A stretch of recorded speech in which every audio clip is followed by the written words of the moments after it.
Electrochemical series के बारे में। तो table which represent an arrangement of various electrode in the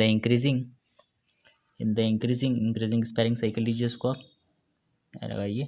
increasing order of their standard इलेक्ट्रोपोटेंशियल is called electrochemical series. हमने देखा था SHE के अकॉर्डिंग हमारा ई नॉट सेल जो होता है वो उसकी वैल्यू 0 होती है। अब हम बात करेंगे सीरीज़ के अकॉर्डिंग तो आपको दिख रहा होगा आप हाइड्रोजन के पहले सारे जितने भी lithium potassium calcium magnesium aluminium zinc जो है इन सबकी वैल्यू कैसी होती है, नेगेटिव होती है। और हाइड्रोजन के बाद के जितने भी होते हैं उन सब की वैल्यू कैसी होती है, पॉजिटिव होती है। उसके बाद हम बात करेंगे आगे कैरेक्टर्स ऑफ इलेक्ट्रोकेमिकल सीरीज में। तो इसमें क्या देखेंगे, in this series the electron standard hydrogen electrode gives the potential equal to 0। आपको पहले बता चुका हूँ कि according to standard hydrogen electrode जो पोटेंशियल की वैल्यू होती है वो कैसी होती है, 0 होती है। The positive electrode of other element reference to SHE show the electron gaining tendency.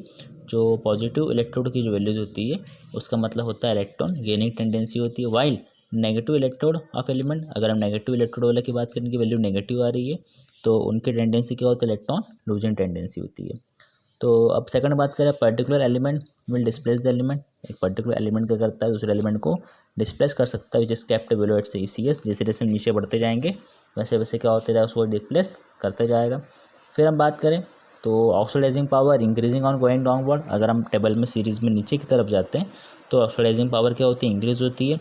इसका मतलब ऑक्सीडाइजिंग पावर इंक्रीज होती है तो रिड्यूसिंग पावर क्या होती है, डिक्रीज हो जाती है। उसके बाद हम बात करें तो all elements kept above the hydrogen electron, जितने भी एलिमेंट जो होते हैं वो हाइड्रोजन के ऊपर होते हैं। Evolve H2 gas on reacting with acid. तो जितने भी एलिमेंट हाइड्रोजन गैस के ऊपर होते हैं वो अगर एसिड से रिएक्ट करते हैं तो सभी क्या करते हैं, H2 गैस को रिलीज़ करते हैं। ये अपने आप में यूनिक कैरेक्टरिस्टिक्स है। उसके बाद हम बात करें अगली और लास्ट कैरेक्टरिस्टिक्स इलेक्ट्रोकेमिकल सीरीज़ की। तो the reactivity of metal decreases on going downward. जो मेटल्स की रिएक्टिविटी होती है वो क्या होती है, डिक्रीज होती जाती है ऑन गोइंग डाउनवर्ड। नीचे की तरफ जाने पर मेटल्स की रिएक्टिविटी क्या होती है, डिक्रीज होती जाती है। इसका मतलब ये है कि जो हाइड्रोजन के ऊपर वाले जो एलिमेंट्स है वो सारे क्या हैं, रिएक्टिव एलिमेंट्स है। और सबसे नीचे वाले जो है पॉजिटिव वाले सारे क्या है, लो रिएक्टिव वाले, लेस रिएक्टिविटी वाले।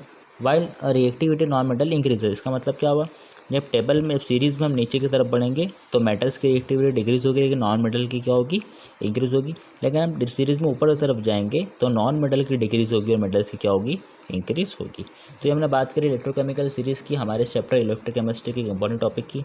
सो remaining topic of this chapter will be discussed in our next lecture और video. So please watch this video of electrochemical series carefully and peacefully. Thank you so much for watching this video.